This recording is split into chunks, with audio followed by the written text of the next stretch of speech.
Bollywood silver screen presenting the invasion. इस कहानी की शुरुआत में हमें डॉक्टर कैरल को दिखाया जाता है जो एक स्टोर के अंदर है। चारों तरफ सामान तितर बितर होता है और डॉक्टर कैरल यहाँ पर नींद ना आने की दवाई ढूंढ रही होती है। बाहर से कुछ लोग अंदर आने की कोशिश कर रहे होते हैं लेकिन दरवाजा अंदर से बंद होता है। कहानी यहाँ से फ्लैशबैक में जाती है जहाँ पर हमें दिखाया जाता है कि एक स्पेस शटल धरती पर क्रैश हो गया जिसके हिस्से शहर के अलग अलग भाग में जाकर गिरते हैं। वैज्ञानिक यहाँ पर आने के बाद किसी को उसके पास नहीं आने देते और जब वो स्पेस शटल को चेक करते हैं तो उसमें एक बहुत ही सूक्ष्म जीव होता है जो हाई और लो दोनों टेम्परेचर में सरवाइव कर सकता है। इन सब चीजों को जो इन्वेस्टिगेट कर रहा होता है उसका नाम टकर होता है जो कि यहाँ का डायरेक्टर है। जब वो बाहर आता है तो उसके पास एक लड़की आती है जो उसी स्पेस शटल के एक टुकड़े को उसे पकड़ाती है। उसमें सूक्ष्म जीव होते हैं जो उसके हाथ में काट लेते हैं। उसके हाथ से ब्लड निकलना शुरू हो जाता है। टकर जब घर पर जाता और रात को सो जाता है तो दिखाया जाता है कि उसका चेहरा, उसकी तबीयत पूरी तरह से खराब होना शुरू हो गई और अगली सुबह वो पूरी तरह से नॉर्मल होता है। वो अपनी एक्स वाइफ डॉक्टर कैरल को कॉल करता है और कहता है कि मैं अपने बेटे से मिलना चाहता हूँ। कैरल कहती है कि तुम उससे नहीं मिल सकते। टकर कहता है कि मैं उसका पिता हूँ लेकिन कैरल उसका फोन कट कर देती है। इसके बाद कैरल अपने एक दोस्त से मिलती है जिसका नाम डॉक्टर बेन है। वो बेन को बताती है कि मेरा एक्स हस्बैंड मेरे बेटे से मिलना चाहता है। बेन उसे समझाता और बताता है कि वो उसका पिता है, उसे अपने बेटे से मिलने का हक है। इसीलिए वो अपने बेटे को अपने एक्स हस्बैंड टकर के घर भेज देती है।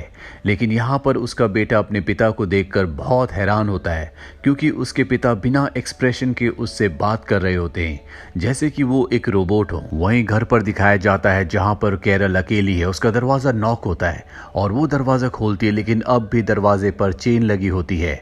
बाहर एक आदमी होता है। वो कहता है कि मैं गवर्नमेंट ऑफिस से यहाँ पर आया हूँ, मुझे तुमसे बात करनी है।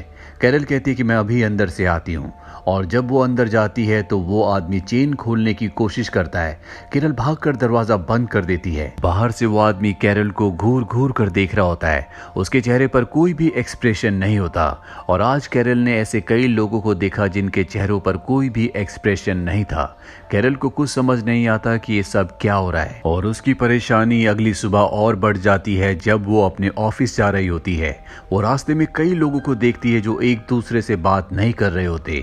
उनके चेहरों पर किसी तरह के कोई भाव नहीं होते और वो लगातार एक ही तरफ देख रहे होते हैं। ऑफिस जाने के बाद वो नेट पर इस बारे में सर्च करती है और वहां पर 11,88,400 लोगों ने इसी तरह के कमेंट्स लिखे होते हैं कि उनके घर में जो लोग हैं अब वो उनके अपने नहीं रहे, उनका बिहेवियर पूरी तरह से बदल चुका है। इसके बाद वो अपने कोलीग, अपने दोस्त बेन से मिलने जाती है जहां पर एक दूसरे डॉक्टर भी होते हैं और वो इन्हें बताते हैं कि जो स्पेस शटल धरती पर आया था उस पर जो सूक्ष्म जीव थे वो दरअसल इंटेलिजेंट सूक्ष्म जीव थे जो अब इंसानों की बॉडी पर कब्जा करके उन्हें पूरी तरह से अपने कंट्रोल में ले रहे हैं। यानी कि यहाँ पर जो कुछ हो रहा है वो स्पेस शटल पर आए हुए एलियन जीव की वजह से हो रहा है। ये सब बातें जानने के बाद कैरल परेशान हो जाती है। वो अपने बेटे को लेने के लिए अपने एक्स हस्बैंड टकर के घर जाती है। टकर के घर पर कुछ और लोग बैठे होते हैं। टकर बताता है कि हमारा बेटा अपने दोस्त के घर खेलने के लिए गया है, इसीलिए कैरल ऊपर जाकर उसका सामान लेती है। पर जब वो नीचे आती है तो दरवाजा बंद होता है और यहाँ टकर के घर पर जितने भी लोग होते हैं उसे चारों तरफ से घेर लेते हैं। वो टकर से पूछती है कि ये सब क्या हो रहा है। टकर कहता है कि तुम्हें सोकर उठने के बाद कुछ पता नहीं चलेगा, बस तुम हमारा साथ दो, तुम जैसी हो वैसी रहोगी, तुम्हारा दिल, दिमाग, अस्तित्व बिल्कुल ऐसा ही रहेगा। कैरल ये सब जानने के बाद समझ जाती है कि टकर भी अब इन्फेक्टेड हो चुका है। वो वहां से भागने की कोशिश करती है लेकिन टकर उसे पकड़ लेता है जिसके बाद वो अपने मुंह से हरे रंग का पदार्थ निकालकर उसके मुंह के ऊपर डाल देता है।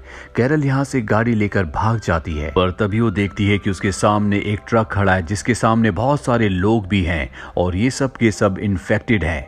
कैरल अपनी गाड़ी पीछे करना चाहती है लेकिन पीछे भी गाड़ी होती है। ये इन्फेक्टेड लोग उसका पीछा करना शुरू कर देते हैं।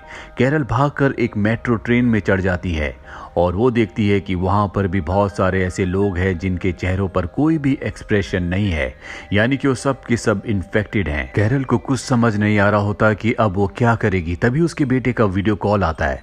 वो बताता है कि मुझे डैड किसी जगह पर लेकर आ गए हैं, मुझे नहीं पता कि मैं कहाँ पर हूँ, मुझे डर लग रहा है। ये जानने के बाद कैरल बहुत ज्यादा परेशान हो जाती है और तभी वहां पर बैठा हुआ एक आदमी कहता है कि बिल्कुल भी इमोशंस मत दिखाना, पूरी तरह से शांत हो जाओ, नहीं तो वो लोग तुम्हें इन्फेक्टेड कर देंगे। जिसके बाद कैरल भी पूरी तरह से शांत होकर वहां पर उन्हीं की तरह बैठ जाती है। पर तभी यहाँ पर कुछ लोग आते हैं जो कि पूरी तरह से इन्फेक्टेड हैं और वो दूसरे लोगों को इन्फेक्टेड कर रहे होते हैं। एक औरत उनके ऊपर चिल्लाना शुरू कर देती है जिससे चारों तरफ भगदड़ मच जाती है। ये सब के सब ट्रेन के पीछे वाले हिस्से में पहुंच जाते हैं और वो लोग सभी लोगों को इन्फेक्टेड कर देते हैं। पर कैरल किसी तरह से वहां से बचकर भाग जाती है। वो जब मेट्रो स्टेशन से बाहर निकलती है तो वहां पर देखती है कि सभी लोग इन्फेक्टेड हैं, वो भी उन्हीं की तरह बिहेव कर रही होती है। और यहाँ पर जिस भी इंसान के अंदर कोई भी इमोशंस होते हैं, यानी कि कोई हंस रहा है, कोई रो रहा है या कोई परेशान है, उसे पुलिस पकड़कर अपने साथ ले जा रही है क्योंकि अब पुलिस भी इन्फेक्टेड हो चुकी है। कैरल को पसीना आना शुरू हो जाता है और तभी एक पुलिस वाला उसके सामने आता है और उसे बताता है कि तुम्हारे माथे पर पसीना है, उन्हें पता चल जाएगा कि तुम इन्फेक्टेड नहीं हो, इसीलिए तुम्हें यहाँ से जाना होगा।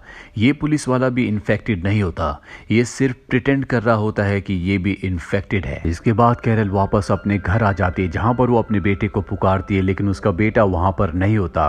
वो अपने दोस्त बेन के साथ एक दूसरे डॉक्टर के यहाँ जाती है जहाँ पर वो इन्हें बताता है कि ये एक तरह का वायरस है जो एक बॉडी से दूसरी बॉडी में ट्रांसफर हो जाता है। अगर किसी की बॉडी के अंदर ये बैक्टीरिया, ये वायरस चला गया और वो इंसान सो गया तो सोने के दौरान ये बैक्टीरिया, ये वायरस उसकी बॉडी में दिमाग पर पूरी तरह से कब्जा कर लेगा, वो भी इससे इन्फेक्टेड हो जाएगा। यानी वायरस बॉडी में जाने के बाद तब तक एक्टिवेट नहीं होता जब तक इंसान सो ना जाए। ये फैसला करते हैं कि ये सब के सब एक दूसरे पर नजर रखेंगे ताकि इनमें से कोई भी ना सोए। अब जो डॉक्टर इन्हें सब कुछ बता रहा होता है वो बताता है कि यहाँ से 80 किलोमीटर दूर एक लैब है, अगर हम वहां तक पहुंच जाएं तो हमारा इलाज हो सकता है। पर कैरल अपने बेटे के बिना यहाँ से नहीं जाना चाहती। इससे पहले कि ये सब यहाँ से निकलते, यहाँ पर कुछ ऐसे लोग आ जाते हैं जो इन्फेक्टेड होते हैं और वो पूरे घर की तलाशी लेना शुरू कर देते हैं। पर ये चारों के चारों वहां से निकल जाते हैं। बाहर आकर ये भी दूसरे इन्फेक्टेड लोगों की तरह खड़े हो जाते हैं और तभी कैरल देखती है कि एक लेडी को पुलिस पकड़ कर ले जा रही होती है जो चिल्ला रही होती है और ये उसकी पेशेंट है। ये चिल्ला चिल्ला कर बोल रही होती है कि मैं सो गई थी, मुझे कुछ भी पता नहीं था। अगर ये सो गई थी तो ये इन्फेक्टेड क्यों नहीं है? कैरल के दिमाग में ये सवाल उठता है। इसके बाद कैरल के साथ जो दो डॉक्टर्स होते हैं वो लैब की तरफ निकल पड़ते हैं, जबकि उसका दोस्त बेन उसके बेटे को ढूंढने के लिए शहर की तरफ निकल पड़ता है। कैरल बेन को कहती है कि वो लेडी मेरी पेशेंट थी, अगर वो सो चुकी थी तो वो इन्फेक्टेड क्यों नहीं हुई। ये तय करते हैं कि ये उसकी मेडिकल रिपोर्ट को चेक करेंगे और जब बेन उसकी मेडिकल रिपोर्ट को देखता है तो उसे पता चलता है कि बचपन से उसे एन्सेफेलाइटिस था, जिसे ADEM भी कहा जाता है, जो अक्सर लोगों को चिकन पॉक्स के बाद होता है और ये ब्रेन के व्हाइट मेटा को इफेक्ट करता है और इसीलिए शायद सोने के बाद भी वायरस ने उसके दिमाग पर किसी भी तरह का कोई भी इम्पैक्ट नहीं डाला। और ये ADEM हर किसी को नहीं होता, बहुत कम लोगों को चिकन पॉक्स के बाद ये होता है। और यहाँ पर कैरल कहती है कि मेरे बेटे को भी चिकन पॉक्स हुआ था, जिसके बाद उसके सिम्टम्स कुछ अलग थे और जब हम हॉस्पिटल गए तो हमें पता चला कि उसे भी ADEM हुआ है, जिसका मतलब ये है कि मेरा बेटा भी इस वायरस से इन्फेक्टेड नहीं हो सकता, वो भी इम्यून है, इसीलिए बार बार मुझे वो कॉल कर रहा है, वो पूरी तरह से ठीक है। इसके बाद बेन अपने उस साथी डॉक्टर को कॉल करता है जो लैब की तरफ गया था। अब वो लैब में पहुंच चुका होता है और वो उसे बताता है कि जिस लेडी को हमने देखा था, जिसे पुलिस पकड़ कर ले जा रही थी, जो वायरस से इन्फेक्टेड नहीं हुई, उसे ADEM था। उसका साथी डॉक्टर कहता है कि मैं समझ गया, हम वैक्सीन बना सकते हैं, लेकिन इसके लिए हमें उस लेडी का ब्लड सैंपल और उसका DNA की जरूरत होगी। क्या वो इस वक्त जिंदा है? वो कहता है कि हमें उसकी जरूरत नहीं है, कैरल के बेटे को भी ADEM है, यानी कि अगर हम उसके बेटे को ले आए तो हम वैक्सीन बना सकते हैं। अभी कैरल को उसके बेटे का मैसेज आता है जो उसे बताता है कि डैड मुझे अपनी मॉम के यानी कि ग्रैंड मदर के घर ले आए हैं और अब कैरल को पता है कि उसका बेटा कहां पर है। पर शहर से निकलना इतना आसान नहीं है क्योंकि हर तरफ इन्फेक्टेड लोग हैं। साथ ही कैरल भी इन्फेक्टेड होती है। बेन को बताती है कि मुझे टकर ने इन्फेक्टेड कर दिया था, मुझे डर है कहीं मैं सो ना जाऊं, अगर मैं सो गई तो वायरस मेरे दिमाग पर पूरी तरह से हावी हो जाएगा। इसके बाद बेन पुलिस की ड्रेस पहन लेता है और कैरल को एक जगह छोड़ देता और पुलिस का ध्यान भटकाने के लिए खुद गाड़ी तेज चलाता है ताकि सब उसके पीछे आ जाएं और कैरल यहाँ से निकल जाए। और अब कैरल इन्फेक्टेड लोगों की तरह बिहेव करते हुए एक मेट्रो में चढ़ जाती है जहां पर सभी लोग इन्फेक्टेड होते हैं, उनके चेहरों पर कोई भी इमोशंस नहीं होते। वो एक वॉशरूम में चली जाती है और जब वो दरवाज़ा खोलती है तो बाहर उसके बेटे का दोस्त होता है जो बताता है कि अब मेरी फैमिली नहीं रही। जब वो मेट्रो से उतरती है तो बाहर टकर होता है जो उन्हें लेने के लिए आया होता है और वो टकर के साथ उसकी मॉम के घर आ जाती है। टकर की मॉम भी पूरी तरह से इन्फेक्टेड हो चुकी है और ये सब कैरल को नहीं पहचान पाते कि ये इन्फेक्टेड नहीं है क्योंकि वो भी उन्हीं की तरह बिहेव कर रही होती है। जब ये सब लंच कर रहे होते हैं तभी कैरल को उसके बेटे का कॉल आता है। वो बहुत संभल कर उससे बात करती है ताकि किसी को शक ना हो कि वो इन्फेक्टेड नहीं है और बातों ही बातों में उसे अपने बेटे की लोकेशन का पता चल जाता है। वो जल्दी अपने बेटे तक पहुंच जाती है और उसे लेकर घर से निकल जाती है, पर टकर और उसके आदमी उन्हें जाते हुए देख लेते हैं, इसीलिए वो इनका पीछा करते हैं। दोनों के दोनों भागते हैं और एक बेसमेंट में चले जाते हैं और टकर वहां पर पहुंच जाता है जहां पहुंचने के बाद वो अपने बेटे को मारने की कोशिश करता है, पर इससे पहले कि वो ऐसा करता कैरल पीछे से उस पर हमला करके उसे मार देती है और अपने बेटे को लेकर यहाँ से एक स्टोर में चली जाती है जहाँ पर बहुत सारी दवाइयाँ होती है। वहाँ से एक दवा निकालती है और अपने बेटे को बताती है कि अगर मैं सो जाऊं तो इस दवा को निकालकर इंजेक्शन में डालकर मेरे हार्ट पर लगा देना। अब कैरल को बेन का कॉल आता है। वो बताती है कि मेरा बेटा मेरे साथ है, मैं एक स्टोर में हूँ। बेन कहता है मैं जल्दी वहां तक पहुंच जाऊंगा। कैरल को बहुत नींद आ रही होती है लेकिन वो सो नहीं सकती। अगर वो सो गई तो वो भी इन्फेक्टेड हो जाएगी, पर उसका बेटा थक चुका होता है, वो सो जाता है और इसके बाद कैरल यहाँ पर नींद ना आने की दवा ढूंढना शुरू कर देती है और ये वही पल होता है जहाँ से कहानी शुरू हुई होती है। बाहर से कुछ लोग दरवाजे को खोलने की कोशिश कर रहे हैं पर वो दरवाजा नहीं खोलती। कैरल कई घंटों से नहीं सोई इसीलिए अब उसे नींद आ जाती है। उसके बेटे की जब आंख खुलती है तो देखता है कि उसकी मॉम सो रही है, इसीलिए वो इंजेक्शन निकालकर अपनी मॉम के हार्ट पर लगा देता है जिससे वो जाग जाती है, यानी कि वो पूरी तरह से अभी नहीं सोई। अब यहाँ पर बेन भी आ जाता है जिसे देखकर कैरल बहुत खुश हो जाती है, उसे अपने गले से लगा लेती है और उसे एहसास हो जाता है कि बेन भी अब इन्फेक्टेड हो चुका है, इसीलिए वो उस पर गन तान देती है। बेन उसे कहता है कि तुमने मुझे एक दिन कहा था कि पूरी दुनिया में शांति होनी चाहिए, किसी तरह की कोई लड़ाई नहीं होनी चाहिए और वायरस से इन्फेक्टेड होने के बाद सब कुछ शांत हो चुका है, किसी के अंदर कोई इमोशंस नहीं है। जो लोग इन्फेक्टेड हैं वो आपस में लड़ते नहीं हैं। अब दुनिया से क्राइम हमेशा के लिए खत्म हो जाएगा और इसके बाद वो दरवाजा खोल देता है। कैरल बेन से पूछती है तो फिर मेरे बेटे जैसे लोगों का क्या होगा?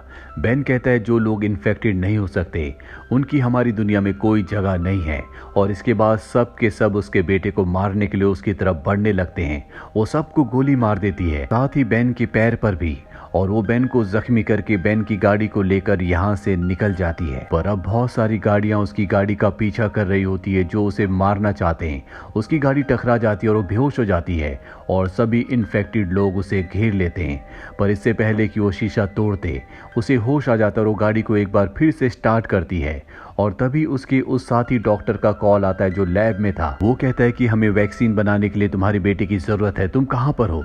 वो अपनी लोकेशन बताती है और वो उस तक पहुंच जाता है, जिसके बाद उसे बिल्डिंग की छत पर आने के लिए कहता है। कैरल अपने बेटे को लेकर छत की तरफ जाती है लेकिन बहुत सारे इन्फेक्टेड लोग उसका पीछा कर रहे होते हैं, पर किसी तरह से ऊपर पहुंच जाती है, जिसके बाद वो डॉक्टर उसे हेलीकॉप्टर से लेकर वहां से निकल जाता है। और इसके बाद ये सब लैब में आते हैं जहां पर कैरल के बेटे की बॉडी को चेक किया जाता है कि कैसे वो इस वायरस से इम्यून है और उसकी मदद से वैक्सीन बना ली जाती है, जिसकी मदद से धीरे धीरे इन्फेक्टेड लोगों को ठीक करना शुरू कर देते हैं और अब लगभग सभी लोग ठीक हो चुके हैं। जो भी लोग ठीक हुए होते हैं उन्हें याद नहीं होता कि इन्फेक्टेड होने के दौरान उन्होंने क्या किया था। उनके पास कोई भी मेमोरीज नहीं होती, जिनमें बेन भी एक होता है और अब बेन और कैरल दोनों एक साथ रहते हैं और इसी के साथ ये मूवी यहीं पर खत्म हो जाती है। उम्मीद करते हैं कि ये कहानी आपको पसंद आई होगी।